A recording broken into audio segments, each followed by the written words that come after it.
Bismillahirrahmanirrahim. Alhamdulillahirabbil alamin. Wassalatu wassalamu ala asyrafil anbiya'i wal mursalin wa ala alihi wa sahbihi ajma'in. Qala rabbi shrah li sadri wa yassir li amri wahlul 'uqdatam min lisani yafqahu qawli. Allahumma ja'alna minal ma'zuni fit ta'bir wa ja'alhum minal ma'zuni fis sama'. Allahumma ja'al qulubana naqiyatan taqiyatan safiyah birahmatika ya arhamar rahimin. Allahumma zidna ilman nafi'an, Allahumma zidna ilman nafi'an, Allahumma zidna ilman nafi'an wa zidna fahman wa aklan wa adaba. Allahumma ahyina bi hayatil ulama, Allahumma ahyina bi hayatil ulama, Allahumma ahyina bi hayatil ulama wa amitna bi mautis syuhada bi rahmatika ya arhamar rahimin. Assalamualaikum warahmatullahi taala wabarakatuh. Salam berhormat kepada ibu-ibu dan bapa yang dihormati, dan kepada saudara-saudari dan pula kepada peminat-peminat dan penonton-penonton sekaliannya pada petang yang berbahagia pada malam ini dan pada hari ini. Alhamdulillah kita boleh bersambung lagi sejarah ataupun cerita daripada tokoh ataupun ulama besar daripada Fatani. Jadi ulama besar yang pertama yang kita sudah bercakap dan kita sudah cerita ialah daripada Tok Syekh Daud Al-Fatani kita. Maka Tok Syekh Daud kita sudah cerita dah, dan kita sudah royak dah lebih kurang secara ringkas daripada ceritaannya dan pula daripada beritaannya dah, dengan bahasa besarnya perene dan pula kegiatan dan nasyatat bagi Tok Syekh Daud kita. Siapa boleh taburkan ilmu-ilmu beliau kepada tanah air kita hingga sampai sekarang, maka kita sambung pula kepada tokoh yang kedua, dikatakan Syekh Nikdi, ialah dikatakan cucu saudara bagi Tok Syekh Daud, cucu saudara kepada Syekh Daud kita, maka dia ni dikatakan anak akak bagi Syekh Daud kita, Al-Fatani. Jadi alhamdulillah, ibu-ibu bapa yang dihormati, jadi kita boleh dengar dah cerita-cerita bagi Tok Syekh Daud, dan kita mari kita royak dah tokoh yang kedua, dikatakan Syekh Nikdi. Jadi masalah Syekh Nikdi ni kalau kita kira mari orang yang dia sambung ataupun dia sambung, dia timbul dan cebokkan ilmu daripada Tok Syekh Daud sendiri, dan dia ni juga dia mengaji kepada Tok Syekh Daud, persahabatannya dia saat itu dengan Haji Wan Abdullah bin Wan Muhammad Amin, dia dikatakan sang rapik dua orang ni. Jadi alhamdulillah, jadi masalahnya Syekh Nikdi ni ulama Kelantan. Dari Kelantan pula Syekh Nikdi bertalian 3 pupu dengan Haji Wan Sulaiman bin Wan Usman. Jadi Wan Deramah, Wan Derame bin Wan Abu Bakar, Wan Ismail ibni Faqih Ali. Haji Wan Sulaiman ialah menatu Pak Wan Mahmud bin Cik Berahing, Menteri Besar Kelantan. Jadi kalau kita kira mari Syekh Nikdi kita ni, dia ada talian dia tu pergi kepada Kelantan. Makna kata di Kelantan sana tu ia adalah waris-waris dia. Talian pergi kepada Kelantan ialah kena kepada talian kepadanya bertalian 3 pupu. Dengan Syekh Nikdi ni ialah Syekh Haji Wan Sulaiman bin Wan Usman bin Daramuh bin Darami. Maka Syekh Haji Wan Sulaiman ni, dia ni dikatakan orang panggil Menteri. Adapun Haji Wan Sulaiman ialah menatu Pak Wan Mahmud Cik Berahim, ialah Menteri Besar Kelantan. Dan bapa kepada Imam Haji ni Wan Daud, yang kemudian menjadi mufti kerajaan Kelantan pada zaman Sultan Mansur. Maknanya pada kerajaan pada zaman Sultan Mansur dan awal pemerintahan Sultan Muhammad keempat. Jadi nak ayat katanya, Syekh Nikdi ni adalah waris-waris dia saat itu, yang ada di kawasan Kelantan, ialah dikatakan Wan Sulaiman, lagi pula bin Usman. Dan makna kata 3 pupu dia tu duduk di Kelantan sana, maka Wan Sulaiman ni dikatakan dia ni menatu Pak Wan Mahmud. Wan Mahmud ni jadi menteri besar di Kelantan. Jadi alhamdulillah, jadi kita boleh dengarkan cerita-cerita ulama besar di Fatani ni dengan serengkahnya. Jadi mudah-mudahan ibu bapa yang dihormati, jadi makna katanya besar sangatnya perani dan besar sangatnya jaksa ulama-ulama petani kita yang ada di tempat kita. Lagi pula sekarang ni pun ada lagi ulama-ulama besar di petani kita yang duk sambung ataupun turun menurun lagi pula bertalian daripada ulama-ulama yang dulu. Dah. Jadi pendek katanya Syekh Nidin ni berasal daripada rumbung keluarga ulama besar yang banyak bergiat di Fatani. Kelantan, Terengganu dan Mekah.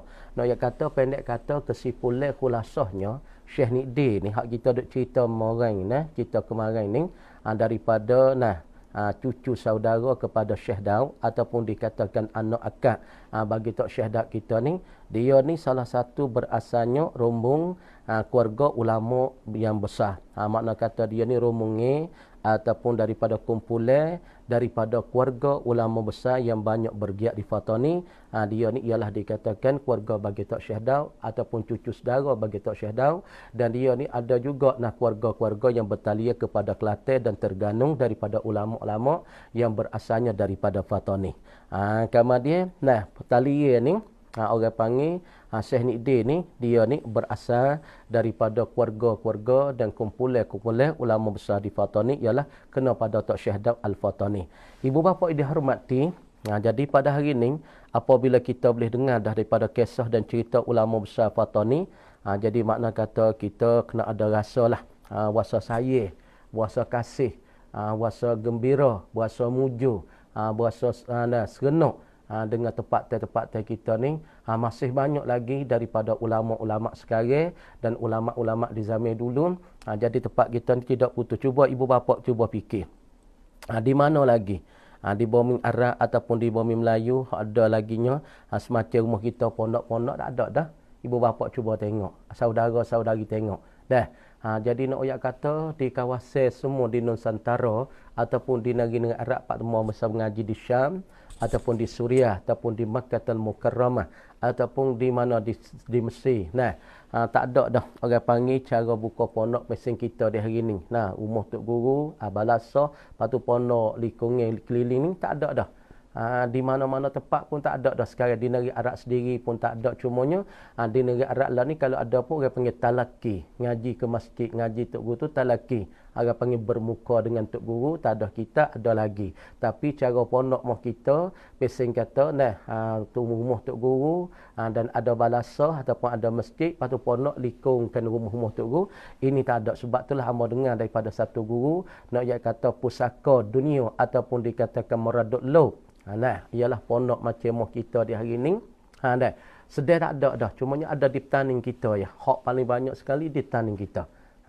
Sebab itulah di zaman dulu, di zaman 20 tahun, 30 tahun dulu, orang Malaysia mari ngaji di dalam masa tu amat duk dalam. Amat duk dalam saat itu. Jadi orang Malaysia tu yang mari tengok kok mana di petani ni banyak melahirkan, lagi pula menintajkan, mengeluarkan anak-anak murid tu jadi alim. Dia duk ngaji macam mana? Duk ngaji macam mana? Duk ngaji tani, ngaji pasal mana? Macam mana? Dia pada masa tu zaman 2-30 tahun dulu, daripada rumbungnya daripada Malaysia mari 2-3-4 kata bah nak mai tengok cara mengaji petani ni lagu mana boleh intat, boleh menimbul, boleh menghasilkan anak-anak murid tu jadi guru, boleh buka pondok pula, orang panggil jadi pelapis pula, patah tumbuh hilang berganti. Maka orang Malaysia yang mari di dalam pada masa tu 4-5 kata bah tengok fok-fok kita duk ngaji. Kadang-kadang ngaji tah pondok, tok guru duk tah pondok, anak murid hafal sejadah buah pondok, duk tah moral sengit macam-macam.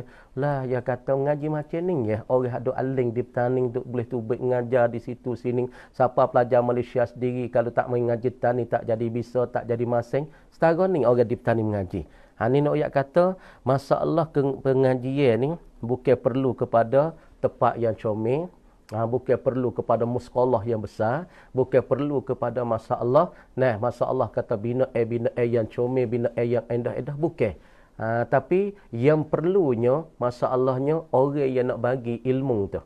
Orang yang nak berikan ilmu, orang yang nak isikan ilmu kepada pelajar-pelajar, ini perlunya keikhlasan yang tulen, keikhlasan yang penuh-penuh dengan Allah Subhanahu wa taala, bukan kerana tu kerana ni, yakni kerana li'ila idinillah, yakni kerana nak meninggikan agama Allah Subhanahu wa taala. Inilah hak yang besar daripada guru-guru kita semua. Kita tengok daripada Tok Syekh Daud kita Al-Fatani. Kenapa ilmu Tok Syekh Daud kita zaman abad yang 17 18 hingga sampai kepada abad kita 20 ataupun tahun 2000 ni, ilmu Tok Syekh Daud tu tak ada mati.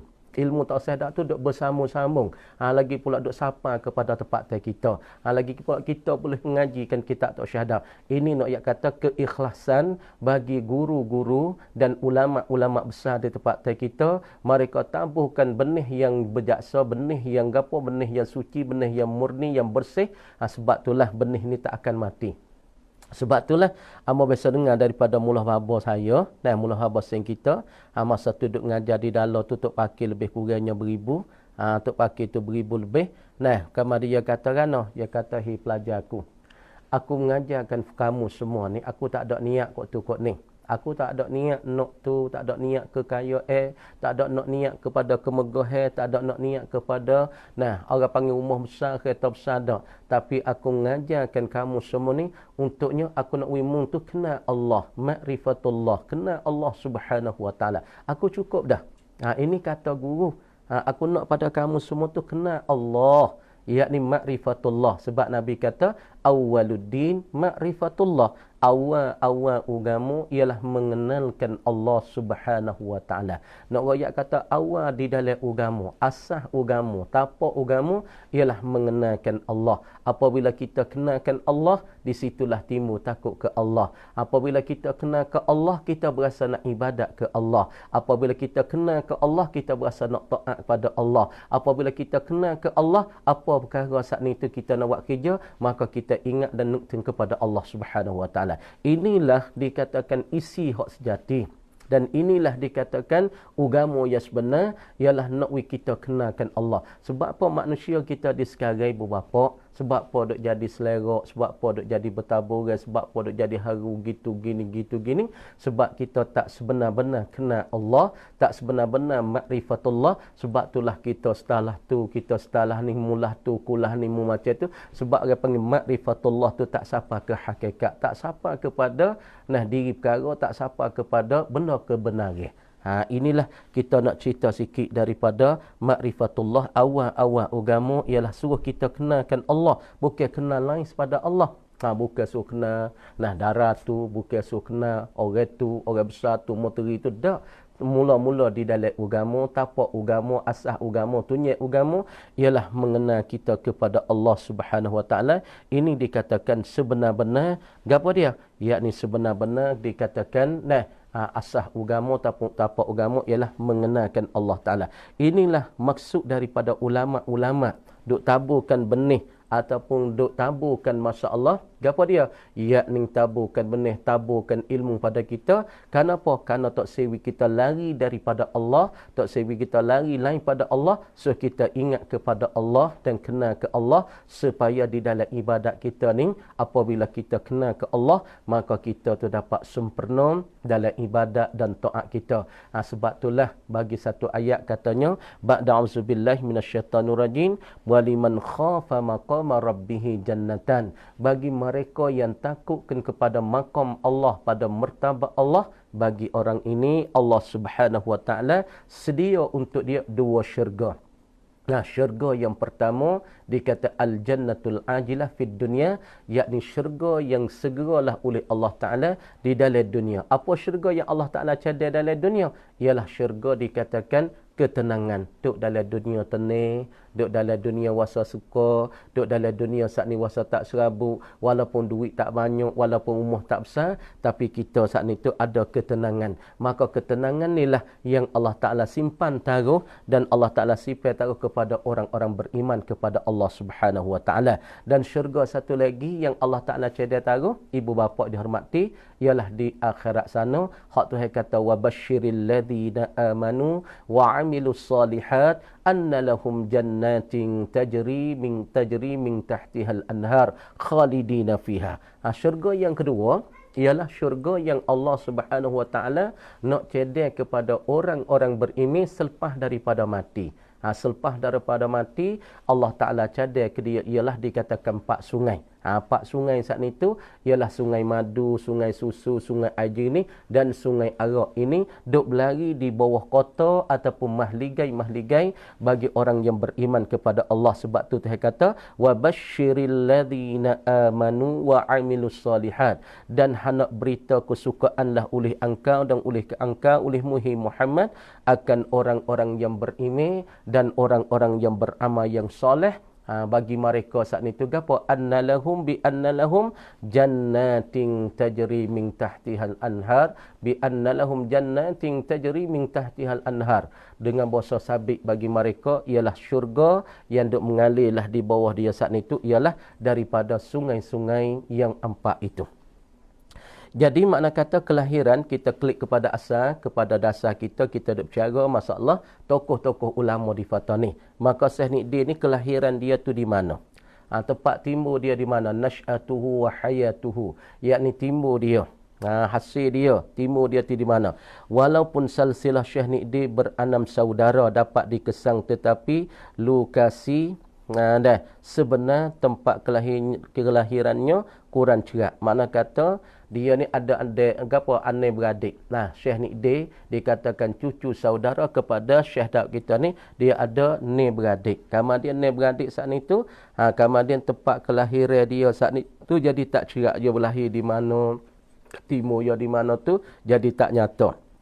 Tapi dipercayai lahir di sekitar di sekitar Desa Kerisik. Desa Kerisik Fatah ni. Jadi tak ceraklah dia tu beranak tu di mana tu. Dalam sejarah tu tak cerak beranak di Kampung Parit ke, beranak di Kerisik ke, beranak di Corowo ke. Maknanya dalam sejarah ni, dalam tarikh hidup dia, kelahiran dia ni, jadi ulama-ulama tu nak wiki kenyataan itu tak cerak. Tapi dipercayainya dan pula diyakinnya bahasa dia saat ni tu dilahir di kawasan Kerisik tu. Kemudian kita nak surah sikit Kerisik ni apa dia? Kerisik ni makna kata pasir yang cuci, pasir yang bersih. Tu artinya Kerisik. Ditanya luluk tu, orang panggil pasir tu, orang panggil pasir yang cuci, pasir yang bersih. Siapa tahu pasir tu cuci dan bersih, siapa dibolehkan buat kaca. Sebab tu orang panggil Kerisik. Apa makna Kerisik? Yakni di pantai Kerisik saat ni tu, di kawasan tu orang panggil tanah dan pula pasir dia yang sangat-sangat murni, yang sangat-sangat bersih, yang sangat-sangat cuci. Yang sangat-sangat cuci, sangat-sangat bersih. Sebab tu dipanggilkan Kerisik. Siapa orang kajinya tanah dan pula pasir di kawasan Tanjung Luluk, kawasan Kerisik tu boleh dibuatkan kaca-kaca. Kamar dia Syekh Nidin ni, jadi tempat berlahir dia tu tak cerak di Parit. Adapun Tok Syekh Daud Al-Fatah ni, beranak dia di Kampung Parit. Kalau kira mai dengan ibu kota bagi petani tu lebih kurang 7 kilo. Adapun Syekh Nidin ni tak cerak, tapi kawasan Kerisik tu lah. Kerisik Fatah ni. Fatah ni tu kita tahu dah makna kata dibangsakan kepada Syekh. Tarikh kelahirannya juga tidak pasti. Tak ada pastilah. Tak ada pasti kelahiran dia tu bila-bila tu. Jadi mana ulama tak cerak. Bagaimanapun ada yang mengata bahawa usianya lebih tua sekali. Balik antara 12 hingga 15 tahun hijrah. Makna kata, jadi makna usia tu lebih tua. Lebih tu sekali balik antara 12-15 hijrah, tahun hijrah daripada Umar Syekh Nikmat. Jadi kalau kira mari dia tu makna kata lebih tua, makna kata dia tu beranak antara 12 hijrah ataupun 15 hijrah. 15 hijrah, tahun hijrah saat itu 12 hingga pada 15 tahun hijrah daripada Umar Syekh Nikmat. Kecil. Sepupunya, makna kata dia tu lebih tua lah. Kalau dengan Syekh Nikmat tu, Nikmat kecil tu makna dia tu terlebih tua. Oleh kerana sepupunya itu lahir pada tahun 1290 hijrah, 1844. Maka adalah diagak bahawa tahun kelahiran Syekh Nidin ni ialah kira dalam tahun 1240. 45. Makna dia tu terlebih tua daripada Syekh Nikmat kecil tu saat ni tu 15 tahun. Kerana dia beranak tahun 1240 ni. Adapun Syekh Nikmat tu lahir dia saat ni tu tahun 1290. Nah, bersamaan tipu antara 3 Juli 1829. Nah, secara mudahnya lahir sekitar tahun 1829, mungkin terawal beberapa tahun ataupun terkamar dia sedikit. Dah. Pendeknya dan simpulannya, dipaham semasa kecil beliau belajar dengan bapaknya sendiri. Syekh Nidin ni, pendek katanya pada masa dia budak-budak, masa dia kecil-kecil, masa dia halus tu, dia duk mengaji di mana? Yakni dia duk mengaji kepada orang tua dia sendiri, ngaji kepada bapak dia sendiri. Syekh Nidin ni. Dipaham pendek katanya, masa dia budak, masa dia kecil, maka dia tu sedang belajar ataupun ngaji kepada bapak dia sendiri, ayah dia sendiri. Juga dengan datuk sebelah ibunya. Datuk sebelah balik ibu, nenek dia ataupun datuk sebelah ibunya ialah nama Syekh Idris. Nama Syekh Idris. Makna masa dia budak yang ngaji kepada orang tua dia sendiri. Kalau kita tengok kepada tok dalau kita, maka masa dia budak-budak pun dia ngaji ke ayah dia di bidang. Supaya inilah Syekh Nidin ni masa dia kecil-kecil pun dia ngaji kepada orang tua dia sendiri. Sudah menjadi rakaman sejarah usia Tenggara bahawa pergolakan siasah musuh Fatani yang berlawan telah memaksa ramai anak Fatani berhijrah. Dengan sebab musuh Fatani ketika tu orang panggil bergolak-golak, siapa orang panggil jadi tekanan kepada orang-orang petani kita kena berhijrah, lagi pula kena berpindah daripada petani. Sama ada ke tanah Melayu, ke Pulau Jawa dan daerah-daerah Nusantara yang lain. Sebab itulah dengan sebab bergolak daripada musuh-musuh yang duk seraikan Fatani pada masa tu, maka sebab itulah orang petani teramai pada masa tu kena hijrah pergi kepada tanah Melayu, kepada Pulau Jawa ataupun kepada Nusantara. Juga ke tanah suci Mekah setengah tu berpindah pergi kepada tanah Mekah Al-Mukarramah. Termasuk keluarga Syekh Nidin yang berundur ke Pulau Duyung Kecil Terengganu. Sebab itulah keluarga-keluarga bagi Tok Syekh Nidin ni kena mundur diri pergi kepada kampung Duyung, Pulau Duyung kecil yang ada di Terengganu. Sebab itulah ke Mekah setelah berada Terengganu beberapa lama, akhirnya beliau naik ke Mekah. Apabila keluarga dia saat ni berpindah dengan sebab bergolak-golak daripada musuh-musuh, maka dia saat ni tu berpindah dan hijrah hidup pada Terengganu. Maka selepas pada tu dia saat ni tu pergi naik ke Mekah. Naik ke Mekah. Tetapi cara pergian saat ni tu kurang jelas. Cara dia pergi tu nak kapal layar ke kapal gapo saat ni tu tak jelas mana. Sebab tu di zaman dulu orang kita nak pergi ke Mekah saat ni tu, Makkahul Mukarramah masa 30 tahun dulu, dia nak kapal air. Nak kapal air di mana? Ialah nak kapal air di menara. Nak kapal air di menara saat ni tu. Jadi makna kata kadang-kadang pakai masanya 15 hari, kadang-kadang pakai masa sebulan. Kadang-kadang di atas kapal layar saat ni tu adalah 3 lapis. Atas tu atas sub 3 lapis. Lapis yang ke atas ada masjid, lagi di bawah tu tempat duduk, di bawah lagi tempat tahu barang daripada lembu apa saja. Seekor sehari kena mulai lembu. Kerana orang di zaman tu, orang panggil nak pergi ke Mekah tu sangat-sangat payah ataupun sangat-sangat susah dengan kapal layar. Dah kapal orang panggil kena naik di menara. Nak di menara saat ni tu gimik di menara lah. Kalau masya-Allah kita saat ni tu nak Mekah, orang tua kita nak Mekah dulu. Sama ada bersama orang tuanya ataupun menyertai rombongan Syekh Daud yang pernah datang ke Kuala Terengganu. Kata setengah nak dengan orang tua dia ke Syekh Nidin ataupun sekali dengan Tok Syekh Daud, rombongan Syekh Daud yang pernah datang ke Kuala Terengganu. Syekh Daud ni ada kata setengah dia pernah turun mari ke Kuala ke Kuala Terengganu. Di kota Mekah beliau berguru dengan Syekh Daud bin Abdullah Al-Fatani. Nak kata Syekh Nidin ni, jadi masa dia duduk kota Mekah, mula-mula dia duduk di petani, maka hijrah dia pergi pada Terengganu dengan sebab bergolak musuhnya. Maka lari hidup pada Terengganu, kemudian naik ke Mekah. Kata setengah naik dengan orang tua dia, kata setengah naik ke dengan rombongan bagi Tok Syekh Daud. Kerana Tok Syekh Daud kita tu dikatakan apa? Ialah dikatakan Tok Syekh Haji ataupun orang yang duk buat rombongan haji, orang yang duk bicarakan ahwal-ahwal orang haji. Kemudian di kota Mekah saat itu beliau berguru dengan Syekh Daud. Syekh Daud bin Abdullah Al-Fatani, Ibni Abdullah Al-Fatani. Maka Syekh ni ngaji dengan Tok Syekh Daud sendiri. Ngaji dengan Tok Syekh Daud. Dan pula Syekh Muhammad bin Sulaiman bin Hasbillah Al-Makki. Ngaji kepada Tok Syekh Muhammad bin Sulaiman bin Hasbillah Al-Makki. Dan pula yang ngaji Syekh Muhammad Haqi An-Nazili dan Syekh Ahmad bin As'ad Ad-Dahan dan pula ramai lagi. Ni Tok Guru hak yang dinyata-nyata, Tok Guru hak yang jelas-jelas bagi Tok Syekh Nikdi ialah pertama sekali yang ngaji kepada Syekh Daud kita sendiri Al-Fatani dan kepada Syekh Muhammad bin Sulaiman dan pula Syekh Muhammad bin Haqi An-Nazili dan Syekh Ahmad bin As'ad Ad-Dahan dan ramai lagi. Syekh Sayyid Muhammad Amin bin Sayyid Ahmad bin Sayyid Ridwan Al-Madani, seorang guru kenamaan di kota Madinah, itu pun termasuk salah seorang guru di dempingannya.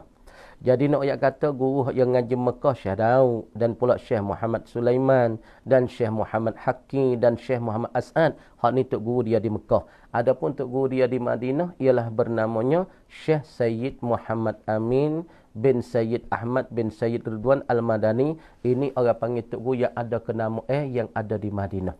Jadi kalau kita dengarkan kisah-kisah ulama besar ni, nak yak kata banyak miknah masa tu di tanah Mekah dan di tanah Hijaz sebagai ilmu-ilmu mereka yang klik sebar ke tempat-tempat kita saat ni tu, boleh kita sampai sekarang duk belajar dan duk mengaji, dan ilmu-ilmu mereka cebok daripada tanah Hijaz ialah di Makkah Al-Mukarramah dan pula di Madinah Al-Madinatul Munawwarah.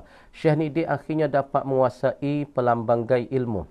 Dia tu dapat gapo orang panggil dapat menguasai masalah ilmu-ilmu dia apabila yang ngaji pada Tok Syekh Daud, daripada Tok Guru Muhammad Sulaiman saat ni tu, daripada Muhammad bin Sulaiman dan pada Tok Guru Ahmad bin As'ad saat ni, dia boleh dapat menguasai pelambanggai ilmu syariah.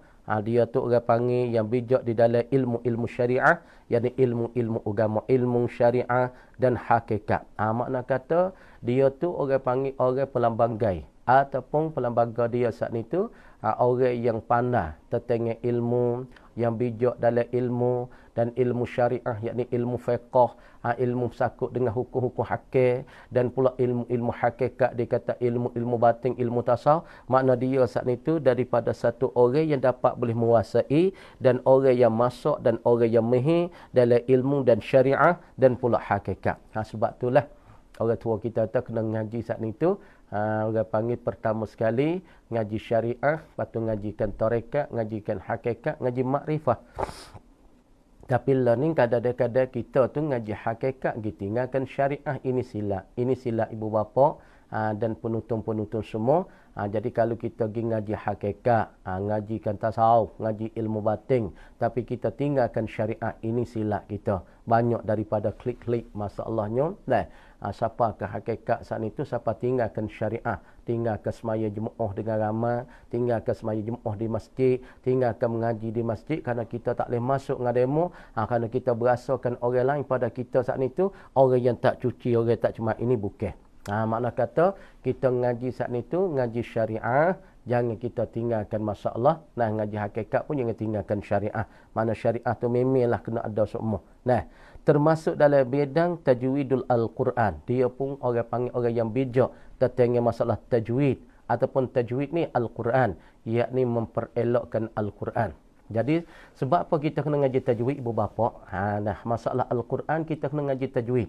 Sebab apa? Kalau kita baca waladdallin, baca dengan panjang. Tajwid tu kena panjang 3 harakat, lagi pula dikatakan 3 harakat 3 alif. Tapi kalau kita tak baca lagu tu, boleh ke tak sah ke tak dalam semaya kata baca waladdallin? Kalau kita kira di segi ulama fiqh tu tak ada bermasalah. Sebab apa? Baca Quran tu kena tajwid, masalah kecek luar Arab tak ada kena tajwid. Ini orang panggil tajwid kan dalam Quran. Saya kata warattilil Qur'ana tartila. Kenapa? Mempercomel dan mempereloklah oleh engkau ya Muhammad akan Quran sebagai tertil, sebagai tajwid. Kenapa? Ini tajwid ini supaya nak membeza dan pula nak memfarak di antara Al-Quran dengan luar Arab.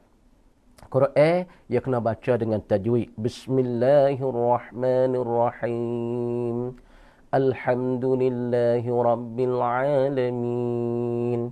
Tempat dengung, dia kena dengung. Tempat ikhfa, kena ikhfa. Tempat izhar, kena izhar. Tu makna kata Quran. Adapun masalah luar Arab, ada ke orang Arab kata, min anta. Ataupun, min. Kena dengung ke ataupun kena izhar, min anta. Tak kecek, min anta. Kita ada kata, min, dengung gitu, dah. Min anta.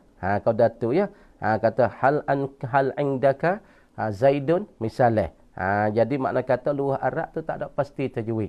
Kalau kena dok kecek tajwid kau letihlah sikit masalah luar Arab. Sebab itulah Syekh Nidin ni salah satu daripada ulama-ulama yang gapo yang masuk di dalam media tajwidil Quran, orang yang pandai tentang tajwid. Mursyid dalam tarekat Syatariyah. Dan dia ni satu guru yang mursyid di dalam tarekat. Tarekat Nasyatariyah. Kalau dia buat tarekat ni, amo nak masuk sikit. Nak royak sikit, nak beri kenyataan kepada ibu-ibu dan bapa dan semua pendengar-pendengar. Jadi, banyak hak mari jumpa ngamo baru ni, hak terimakan tarekat salah. Dan mari belum pada puasa baru ni lah. Satu keluarga tu, dan kita tak siroyak lah. Orang mana-mana, mari jumpa ngamo, dia kata dia saat ni tu, berasa silap sangat-sangat. Sebab apa? Sebab dia timur tarekat salah. Kenapa boleh kata salah? Dia kata, dia biasa ngaji kau tak yasu pamaceh, biasa ngaji tak yasu cengah.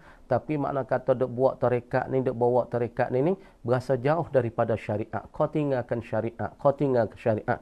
Hai, saya berasa tak boleh kira apa, dia kata. Saya berasa satu hari berasa kau susah, satu hari kau tinggal syariah, dan satu hari keluarga saya pun jadi kau kelai kabut, jadi kau jadi panas, jadi kau selerak tabak. Sebab apa? Sebab timur tarekat saat itu yang tidak betul, tidak ada berguru-guru yang sebenar. Sebab itulah amba nak pesan kepada ibu-ibu dan bapa semua, jadi tarekat-tarekat yang kita nak ambil ni, makna kata kita kena berguru, we jadi comel berguru saat itu, we jadi comel. We jadi betul lah. Kerana mula tak yasu kita biasa nyata kata tarekat semua ni. Kita daripada tarekat, mula-mula syariah, ngaji fiqh, we geti fiqh, baksah, batah, halal, haram, masalah makruh, ataupun haram, masalah kena wicerak lu tentang masalah hukum-hukum syarak, hukum-hukum syariah, baru kita naik kepada tarekat. Kemudian tarekat hak tak yasu biasa nyatanya, tarekat ni dia adanya berapa semua? Ialah ada semuanya 84 tarekat. 40 tarekat, 40 jalan ni untuk kita nak sapa kepada Allah, nak naik kepada hakikat, nak naik kepada makrifat, maka kena lalu kepada tarekat. Kemudian 48 ataupun 84 ni, jadi tarekat-tarekat yang sudah diproseskan oleh ulama, yang sudah diproses, sudah dicuci, sudah digapo orang panggil sudah ditashihkan oleh ulama, dibetulkan oleh ulama, ialah dikatakan 40 tarekat. 40 tarekat saja, jadi ulama-ulama saat itu sudah diproseskan masalah tarekat-tarekat. Jadi makna kata 45 lagi, 44 lagi, ulama-ulama saat itu tidak memproseskan masalah tarekat-tarekat saat ini. Jadi sebab itulah kita nak royak kata, apabila kita saat ni tu ngaji syariah jadi betul-betul, ngaji syariah jadi sebenar-sebenar, kemudian barulah kita boleh nak turun pergi kepada tarekat ataupun kepada masalah tarekat. Tapi tarekat yang kita nak terima ni, makna kata kita kena sebenar-benar ngaji syariah, kena betul-betul dulu. Ngaji syariah kena jadi mehir dulu. Ngaji syariah saat itu sebenar-benar dulu. Masalah haram, halal, batah, sahih, batah makruh, masalah haram, gapo semua ni kita kena jadi sahih dulu. Kena jadi sempurna dulu. Baru kita nak boleh masuk kepada tarekat-tarekat ataupun jalan ni, zikir-zikir untuk kita nak sampai kepada Allah Subhanahu Wa Taala. Jadi makna kata kalau syariah kita tidak betul, syariah kita tak sempurna, ngaji fiqh kita tak sempurna lagi, makna kata kita nak ke tarekat, takut kita tu jadi berkelai kabut, kita tersesat di tengah-tengah jalan. Itulah amanah pesannya kepada ibu bapa dan pendengar dan peminat-peminat semua. Kalau nak ambil tarekat, Tapi kena tengoklah guru hak buat tarekat tu macam mana.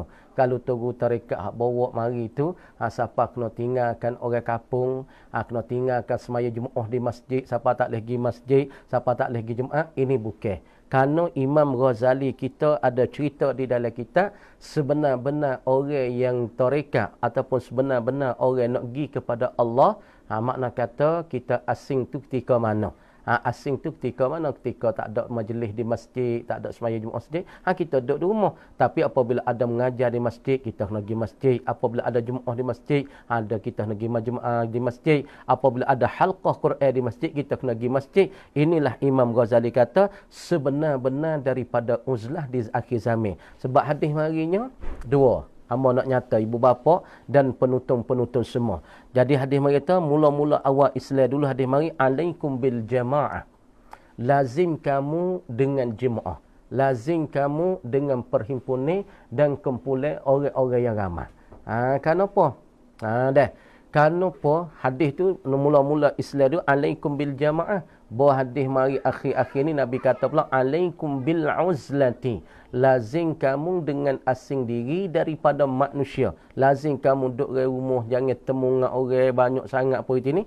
Jadi apabila kita himpunkan dua hadis di antara hadis alaikum bil jamaah, alaikum bil uzlah. Jadi pada zaman awal-awal Islam dulu, kenapa Nabi suruh kita berimpun, suruh kita berkumpul, suruh kita beramai-ramai?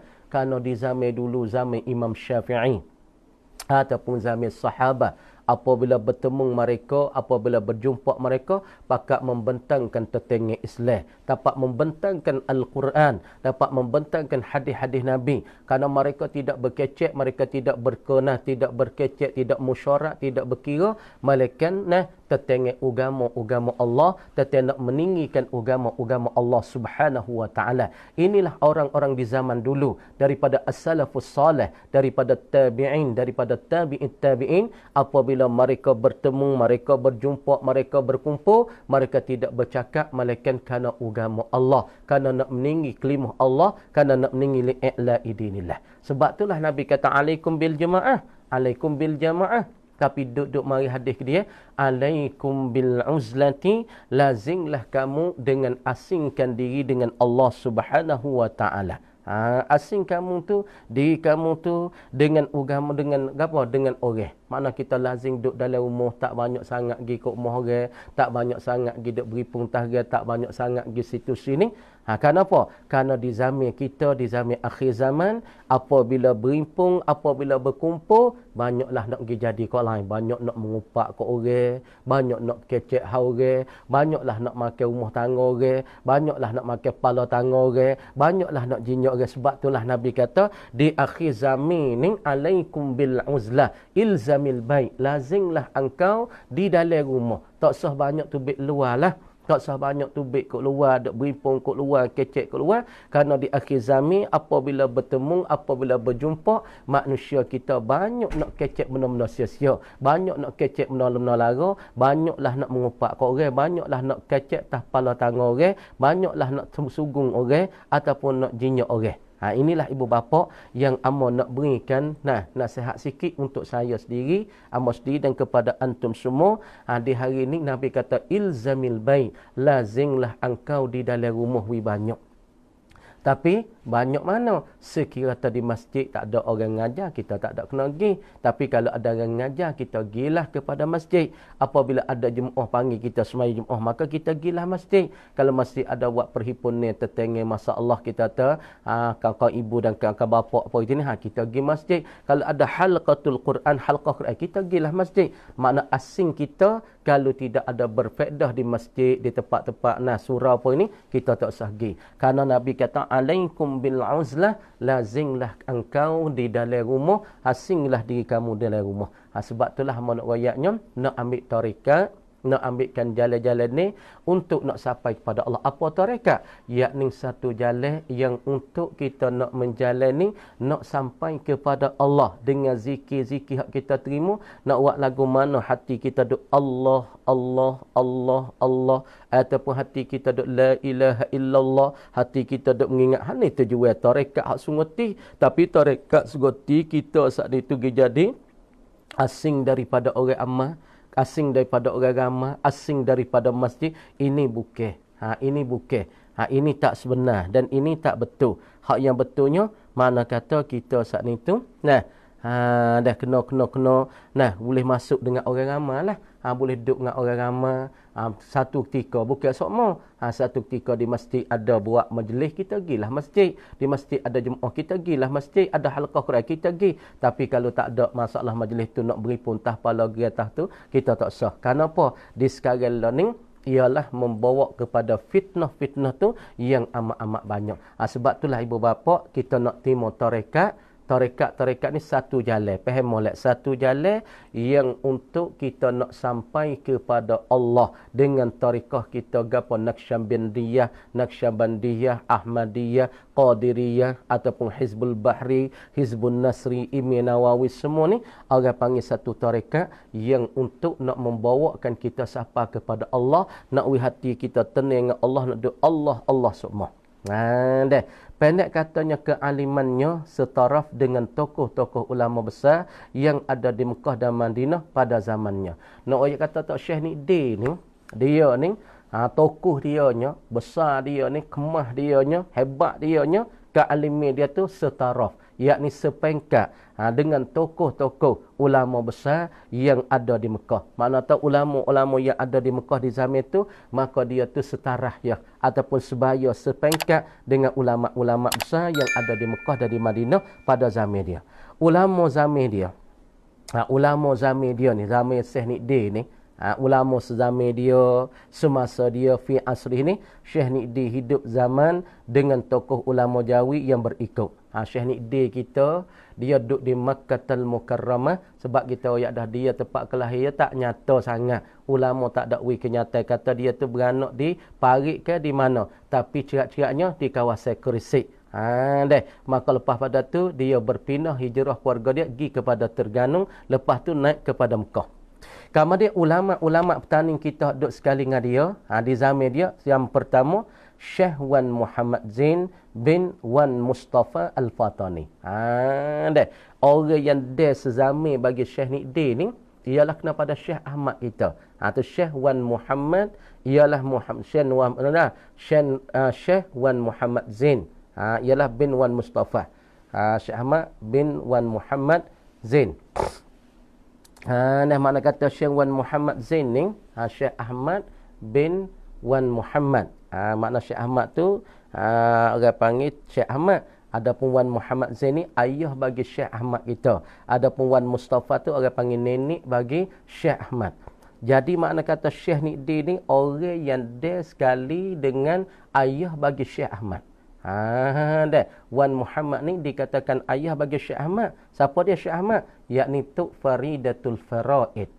Tuk Faridatul Faraid tu dikatakan Syekh Ahmad yang dimakruhkan di tanah-tanah Mekah, orang kama dia pada Syekh Nidin sikit. Makna katanya Syekh Wan Muhammad Zain ni ayah bagi Syekh Ahmad ni orang dia semasa Tuk Mekah ataupun orang sama-sama alim sebayanya dengan Syekh Nidin yang ada di kota Mekah. Yang kedua, Syekh Wan Abdul Qadir Wan Mustafa Al-Fatani, Tuk Benar Daya. Syekh Wan Abdul Qadir. Ni tok nenek bagi Syekh, orang panggil tok pada ni, Syekh Wan Muhammad ni orang panggil pak saudara bagi Syekh ke apa? Pak saudara bagi tok pada ni.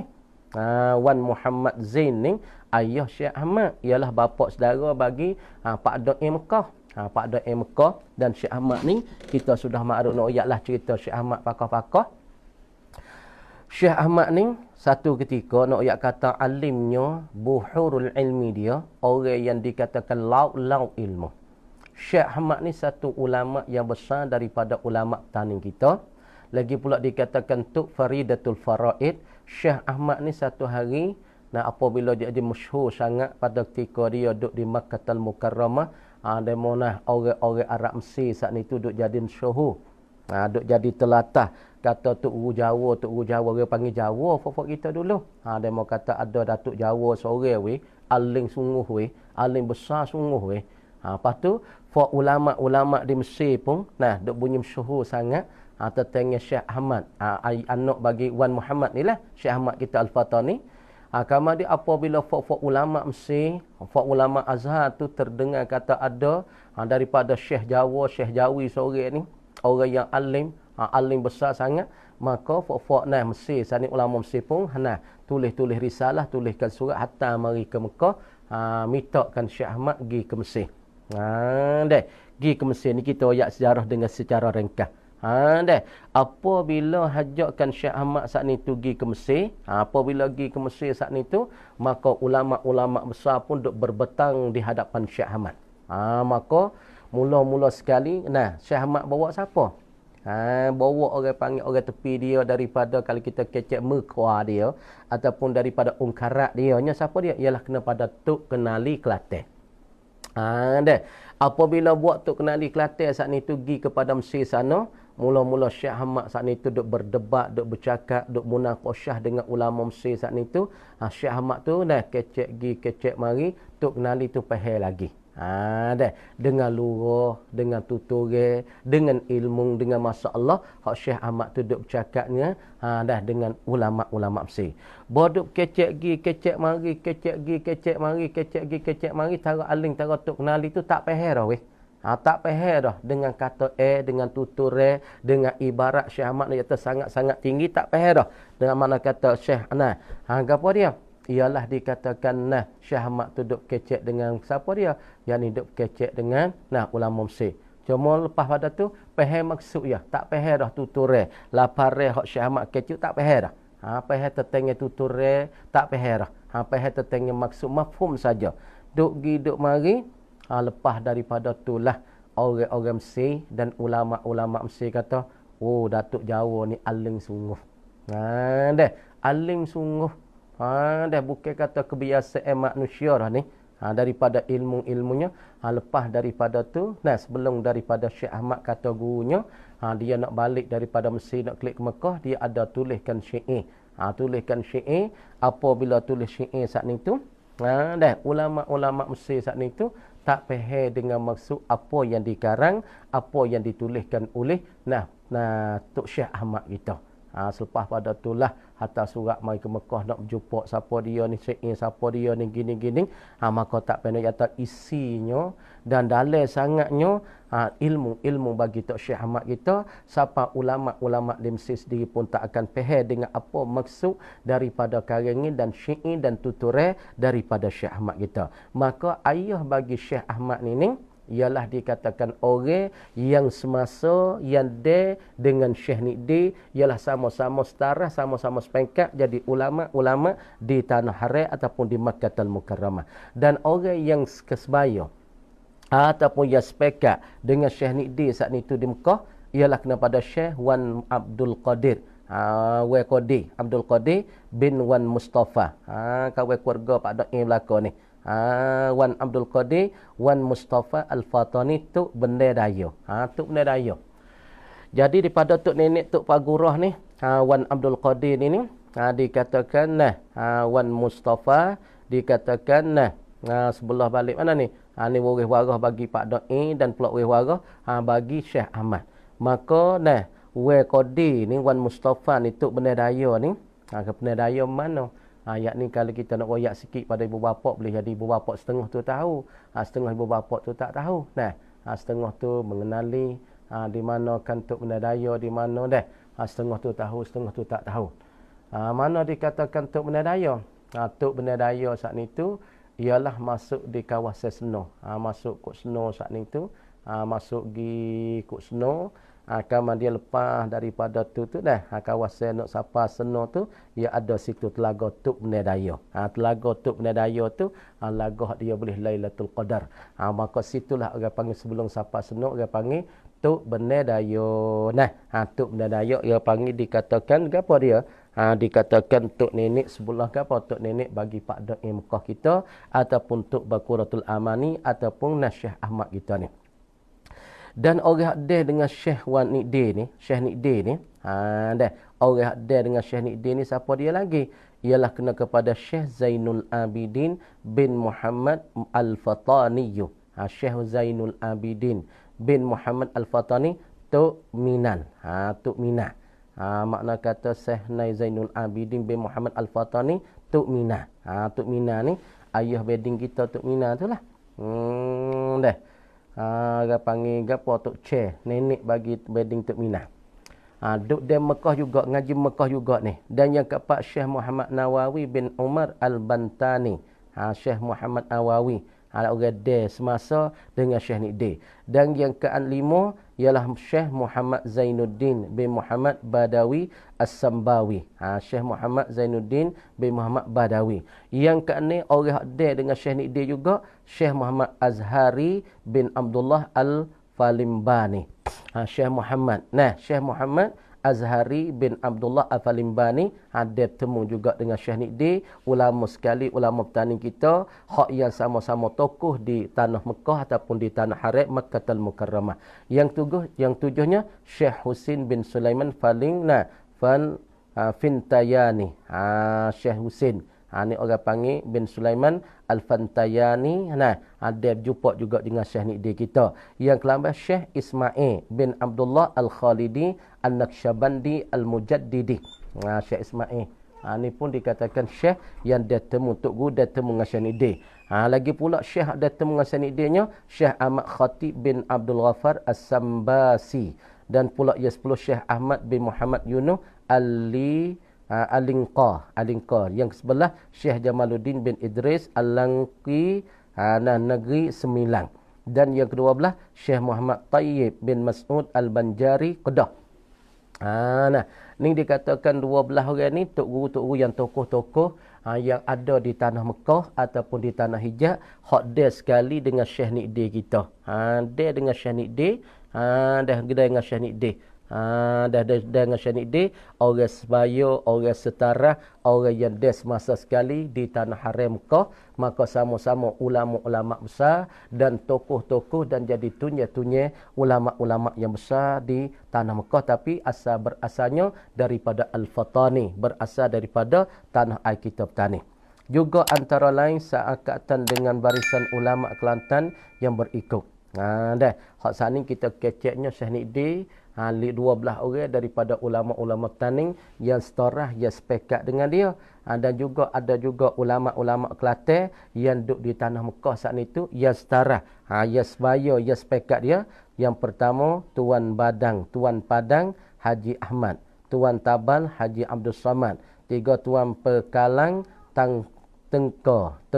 Tangga Haji Wan Ismail, yang keempat Tuan Jamal Haji Jamaluddin, yang kelima Tuan Abdul Muttalib Kota, yang keenam Tok Qanu' Haji Ni Zainul Abidin, yang tujuh Tok Bahrain Sayyid Muhammad Al-Qadri, yang ke-8 Tok Cekali Haji Yaakob, yang ke-9 Tok Mesir Haji Wan Mahmud, yang 10 Tok Langgar Haji Cik Hing, yang ke-11 Haji Abdul Rahim Atah Banggul, 12 Haji Ismail Atah Banggul, 13 Haji Awan Alim Atah Paluh, yang ke-14 Haji Abbas Sungai Budur, dan 15 Haji Ni Ismail Langgar, yang ke-16 Haji Jamaluddin Paya Mengkuang, yang 17 Haji Muhammad Saleh Salur, 18 Haji Muhammad Saleh Kutang, dan pula yang 19 Haji Umar Setangdang, yang 20 Haji Daud Kubang Bunuh, Kuban Butuk, Kuban Bunuk. Dah. Jadi makna kata ni ulama-ulama Kelantan hak yang sebaya ataupun yang setara dengan Syekh Nidin. Dah 20 orang. Adapun daripada ulama-ulama Taning, tokoh-tokoh ulama Taning hak yang sebaya ataupun sepekat dengan Syekh Nidin saat itu dikatakan orang panggil 12 orang. Tu makna katanya dikatakan Syekh Nidin kita saat itu dikatakan dia tu orang yang dia zami ataupun dia semasa dengan orang-orang di zami dia tu sangat-sangat banyak daripada ulama. Menetap di Mekah suasana percaturan siasat dan gelombang hidup yang tidak menentu di tanah air tidak mengizinkan Syekh Nidin kembali ke Fatani. Jadi makna kata di zaman itu kan ada bergolak sangat musuh-musuh di Fatani, sebab itulah Syekh Nidin saat itu bergelomel, makna kata dia saat itu tak dapat kembali kepada Fatani. Beliau lalu menetap di kota Mekah selepas itulah dia tak klik kepada petani supaya dengan Syekh Daud kita mengaji di Mekah 30 tahun, kama dia selepas pada mengaji tu, kata setengah tu balik, setengah tu tak balik. Nah, kalau balik pun klik ke terganung ni ya. Kama dia Syekh Nidi pun dah, dia pun duk tetap di tanah Mekah. Siapa dia saat ni tu nah tiada balik kepada tanah petani. Dah. Dan turut mengabdikan dirinya di sana, di Mekah sana, dia mengabdi diri, dia memperhamba diri saat ni ialah di tanah Mekah ataupun di tanah Mekah duk tetap sana ngajar sana, mengaji sana, duk jadi bertugas, lagi pula duk mengajarkan anak-anak murid mengabdikan diri kepada Allah ialah di sana, ialah di tanah Mekah, mengajar di Masjidil Haram dan di rumah. Dia duk mengajar banyaklah. Tok-tok Mekah kita duk mengajar di Mekah supaya basing surat ataupun supaya pak doa beli cal. Beli caya ni orang panggil masa dulu boleh mengajar di Masjid Haram. Maka mengajar di Masjid Haram, lepas pada mengajar di Masjid Haram maka klik mengajar di rumah pula. Supaya dengan Syekh Nidi ni maka bertetap dia ialah di tanah Mekah. Kama beliau saat ni tu tak ada balik kepada tanah air, kepada tanah petani. Kama dia saat ni kerja dia duk mengajar di Masjidil Haram dan pula duk mengajar di rumah. Antara kitab ijazahnya termasuk Sirasus Salikin.